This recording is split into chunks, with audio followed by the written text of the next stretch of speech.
Swayam Prabha. Digital India. Educated India.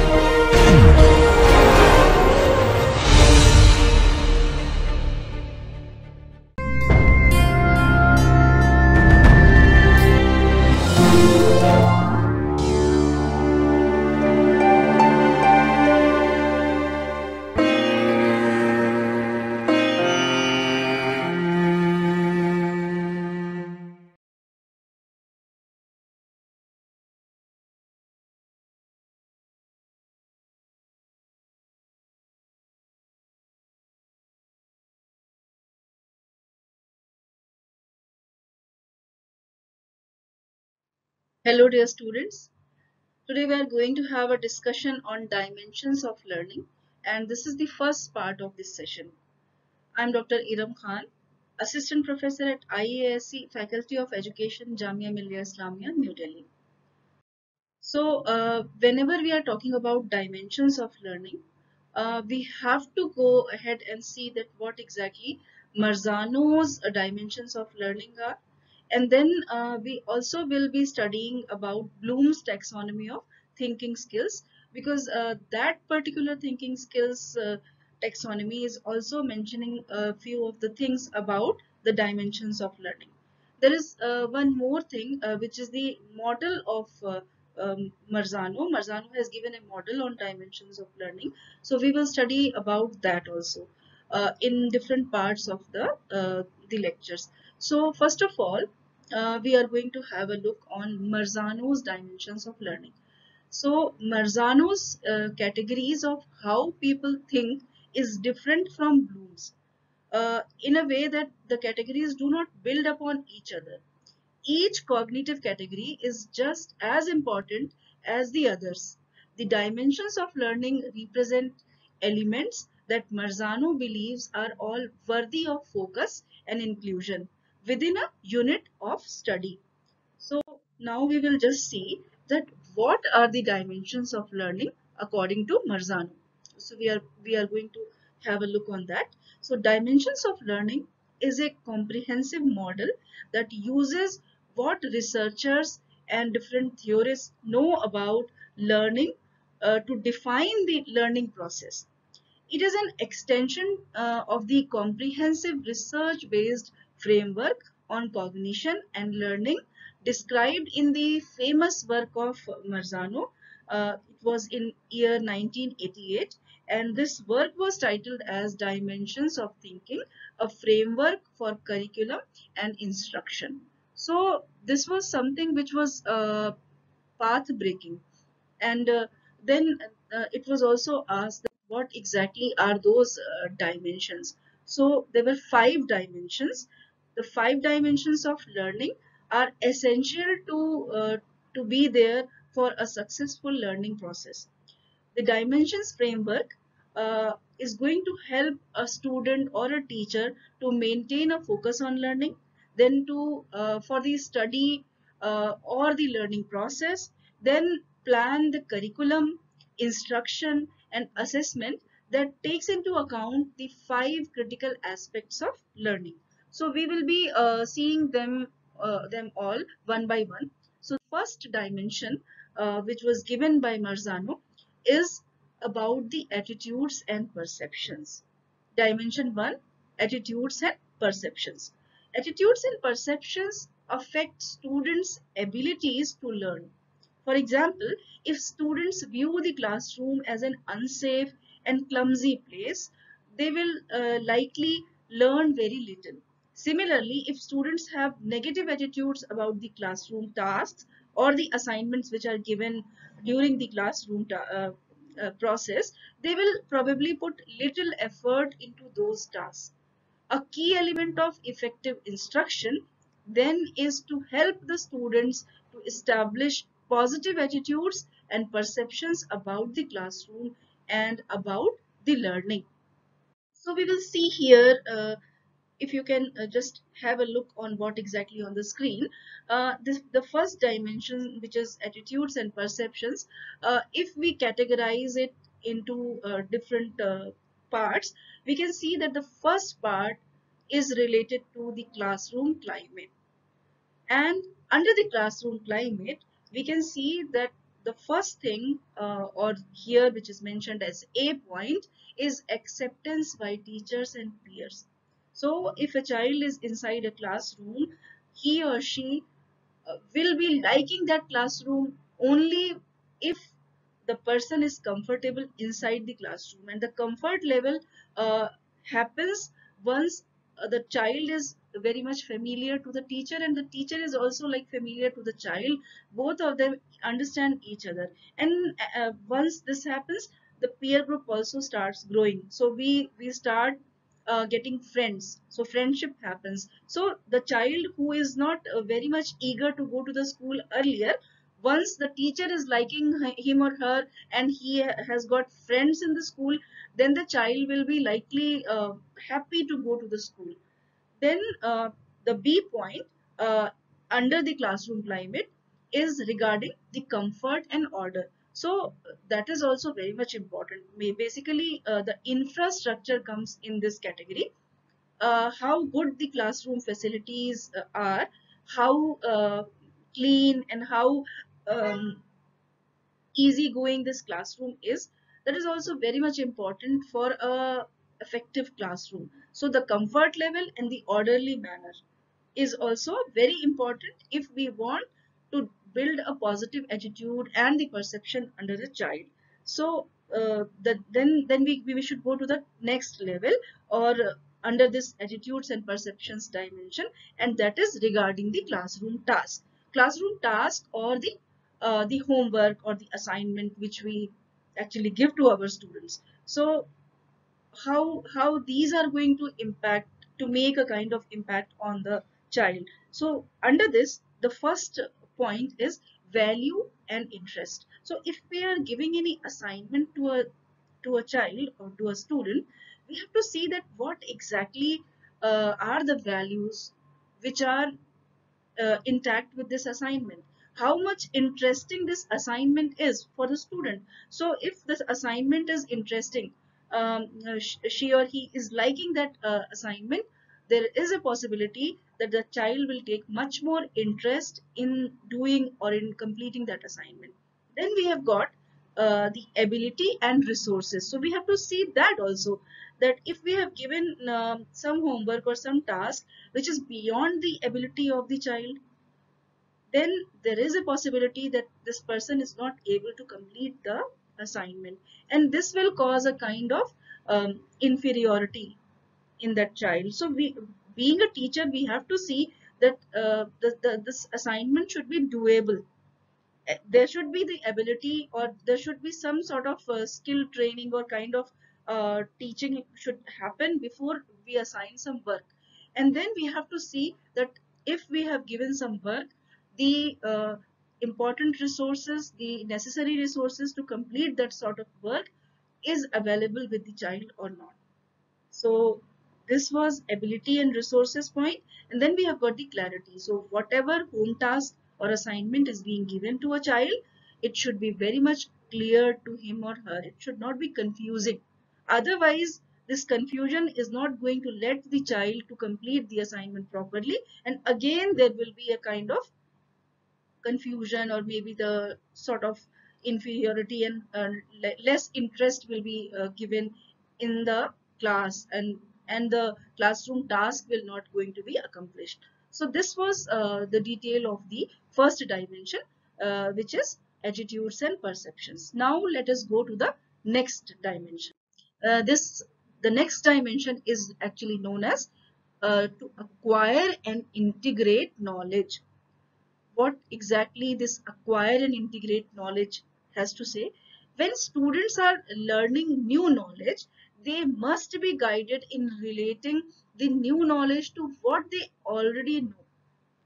uh, Basically, we all know that the new knowledge is the manifestation of what already we have got earlier, what knowledge we were having previously. So it should be like, if we are providing some new knowledge or some new topic is introduced, it is our responsibility to connect it with something which was taught to them earlier or which is known to them earlier. Then only they can organize it, and then then they can make it a part of their own long-term memory. So when students are acquiring new skills and processes, they must learn a kind of model or kind of steps should be learned to them. So that the process is understood to them.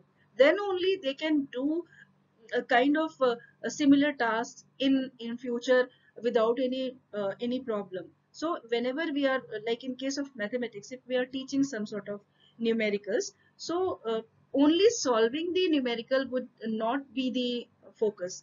We have to let them know that what exactly is the process through which that type of numericals can be solved, so that in future if we give any like different numerical of the same sort, they will be in a position to solve it. So that kind of step or procedural knowledge should be given to them. Then uh, the internalization process should be very much based on the skills and practicing those skills. So we will just see so now let us see the second dimension in detail. The second dimension, which is acquire and integrate knowledge. What happens, like if we talk about this in detail, the first thing which happens is we provide some sort of declarative knowledge to our students. And in order to provide them declarative knowledge, first thing which we do is to construct the meaning. Construct meaning where the meaning is of a new knowledge or a new part of topic is having some relation to the old knowledge or to the previously taught something. So they relate with the earlier taught thing and they construct a meaning. After constructing the meaning, they organize the parts of this new knowledge.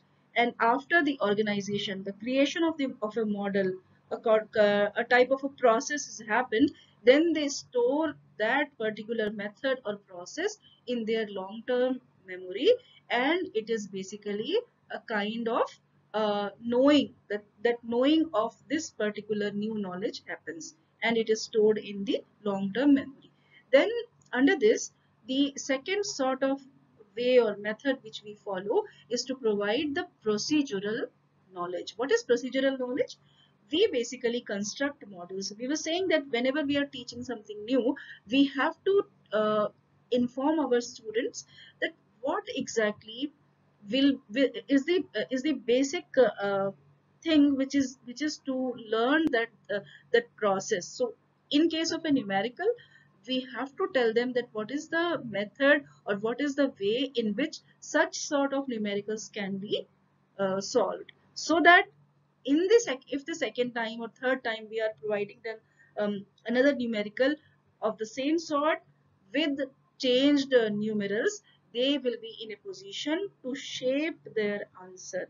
And after this shaping their answer or getting to that answer, they will internalize the way in which they can solve the same sort of numerical whenever in their life they will be in a position to do that. Like they will be in a position to complete that numerical, to solve that numerical, because the process of solving this numerical is known to them. So this is the second dimension, which is acquire and integrate knowledge.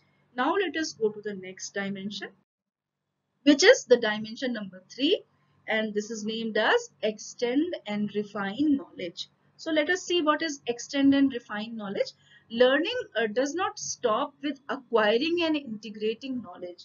Learners develop in-depth understanding through the process of extending and refining their knowledge. For example, by making new distinctions, clearing up misconceptions, and reaching to conclusions, they rigorously analyze what they have learned by applying reasoning process that will help them to extend and refine the information. Some of the common reasoning processes used by learners to extend and refine their knowledge, we are going to just learn about all those processes through which they actually extend and refine their knowledge.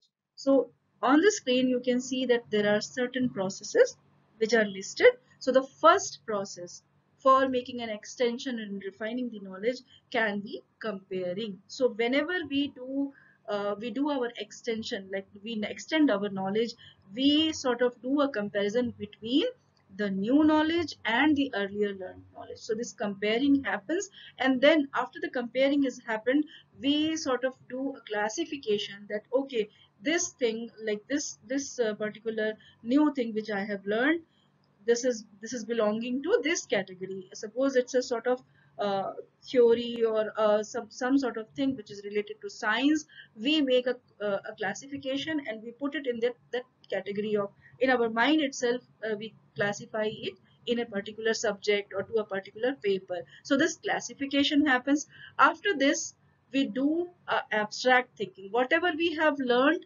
whatever we have internalized in practically or after doing some sort of practice, we make an abstraction. One abstract thinking happens in our mind, and we start making a kind of assumption that okay, this sort of thing happens, so this will result into this. So that abstraction happens, we start imagining, and after this abstraction there is an inductive reasoning. What exactly we mean by the inductive reasoning? We sort of start inculcating more and more examples of the same sort. So uh, this particular way, in this particular way, we actually start collecting more and more information.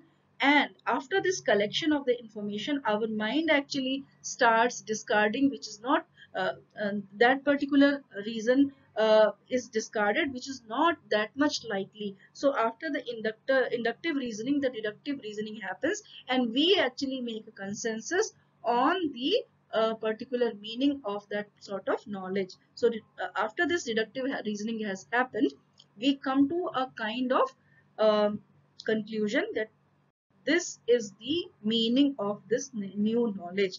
After the deductive reasoning, we come to the constructing support point. What does this mean? Whatever consensus we have agreed on, we sort of go and see that how others, our counterparts or those who are from the same field, are basically thinking about what you have deduced, and after the deductive reasoning what you have postulated. We need to go and seek advice or seek support in the in respect to see that acceptance of our reasoning regarding one new knowledge. So we seek support, we seek or construct support for that particular new knowledge which we have postulated. Then we analyze our errors. Once we have got all those suggestions and all those sort of expressions from others, we start seeing that what exactly is the error which we have done. So after the suggestions have received, we start analyzing our new knowledge with seeking different errors, and then we actually try to remove those errors. And after removing those errors, we come to a kind of more clear perception, and we see that what sort of perception we have received, actually it is correct or not. Basically we refine our knowledge, and we see that what exactly we have received as a new knowledge is correct or not. So in this way we in ourselves do a kind of labor in which we actually make a kind of process in which our knowledge is extended and refined. So now let us go to the next dimension. The next dimension here given by Marzano is the dimension number 4, and this is known as the use knowledge meaningfully dimension. What do we mean by this particular dimension? The most effective learning occurs when we use knowledge to perform meaningful tasks. For example, we might initially learn about a skincare product by maybe talking to a friend or viewing an advertisement in a magazine, uh, or somehow we have got information about a skincare product. So we will not give that much importance to this information. But suppose we are also willing to buy this product, and we are going to buy this product, then we actually go and check over the internet or through whatever sources of information we have, and we see that how good this product is, and we will just check on all the nitty-gritties of this product. So earlier the knowledge which was regarding this skincare product was was actually not meaningful for us. We just had a kind of information. But now when we are going to have this particular product, we will go and seek lots and lots of information regarding this product. So we just make use of our knowledge regarding the product. So making sure that students have the opportunity to use knowledge meaningfully is one of the most important parts of planning a unit of instruction in the dimensions of learning model. There are 6 reasoning processes around which tasks can be conducted or constructed to encourage the meaningful use of knowledge. So let us see those 6 paradigms. Here you can see those 6 processes under this dimension number 4, which is use knowledge meaningfully. So the first way is basically decision making. So just take the example of buying a skincare product. So first of all, we we have taken a decision that okay, I'm going to buy this skincare product or a skin cream basically. Then we go and check that whether this cream which we are going to buy is going to be helpful for us or not.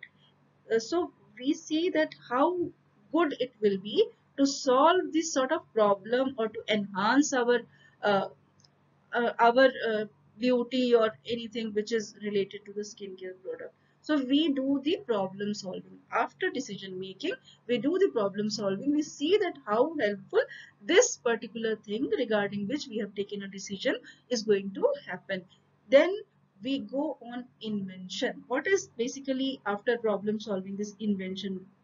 Maybe in this particular case, invention is related to that we go and check that in which way this will be helpful for us. So we go and seek lots and lots of information related to that, and then we come to a consensus that that particular skin cream or anything is very much useful because it become like it is able to make our skin glowing, or it is helpful in actually removing the blemishes and all. So this invention we have done regarding the information of that particular skin cream. Then there is one experimental inquiry. So what we do, we go and see that who else has used this skin cream or this product, and we ask them whether the product was good to them or not, the product was helpful for them, or actually the blemishes were gone, or actually the skin became glowing. So this sort of experimental inquiry we do. uh, it can be taken in another way also, but basically the meaning is that we go and search uh, for those people who have earlier used, or who know the information earlier. Then there is the investigation. What is this investigation? So after this experimental inquiry, suppose we have got the skin cream, then immediately we will not take it because it is the first time when we are getting this cream. So maybe what we do, we make an application on our palm or maybe on the wrist before applying it on the face. So what we do, we actually check that whether this information is actually helpful for all those purposes for which we have got it or not. So we do a kind of investigation, a checking, and then after this checking, we actually apply, or we actually go and use that particular information or that particular sort of knowledge for the purpose for which we wanted to make it useful. So under the system analysis, we actually do the use. We actually apply it on our face, that particular skin cream which I was giving as an example. So we do the actual use of that particular knowledge at the end. So this was the dimension number 4, where we were talking about the use of knowledge meaningfully. So now let us go to the next dimension of Marzano, which was given by Marzano. And this dimension is basically the dimension number 5, and which is named as habits of mind. So the most effective learners have developed powerful habits of mind that enable them to think critically, think creatively, and regulate their behavior. These mental habits are listed. Like, we can list all these mental habits in a way in which I have just listed here on the screen. So you can see that the first mental habit, the category of the first mental habit, is critical thinking. What we do when we are making a critical thinking, we we we have to be accurate and seek accuracy. We have to be very much clear and seek clarity. Then we have to maintain an open mind. We have to restrain our impulsivity. Then we have to take a position when the situation warrants it, to respond basically whenever we uh, there is a situation and the situation is making a kind of warrant, like kind of implication on us, we have to take a position. Then we have to respond appropriately to others feelings and level of knowledge. So this was, so the next is creative thinking. Now let us see that what we exactly do if we are making a creative thinking. We persevere. We push the limits of our knowledge and abilities. We generate trust and maintain our standards of evaluation. We generate new ways of viewing situations that are outside the boundaries of standard conventions. Next is self-regulated thinking. So we basically monitor our own thinking, we plan appropriately, we identify and use necessary resources, we respond appropriately to feedback, then we evaluate the effectiveness of our actions. So this is all these things are basically under the fifth dimension, which was habits of mind. So with this, we have come to an end of this particular session. Uh, Dear students, now just we have to make a quick recap that what exactly we have studied here. Through this discussion, we learned about the views of Marzano in terms of dimensions of learning, which include attitudes and perceptions, knowledge application, extension of knowledge, using knowledge meaningfully, then habits of mind. So these were the 5 dimensions which we have studied here in this particular session in detail. So in the next discussion, we will see how Marzano presented these dimensions into a model. And then we will discuss about the Bloom's taxonomy of thinking skills to understand more effectively the whole concept of dimensions of learning. So I hope that you have understood the points, and you will be enjoying learning at your home. Thank you so much.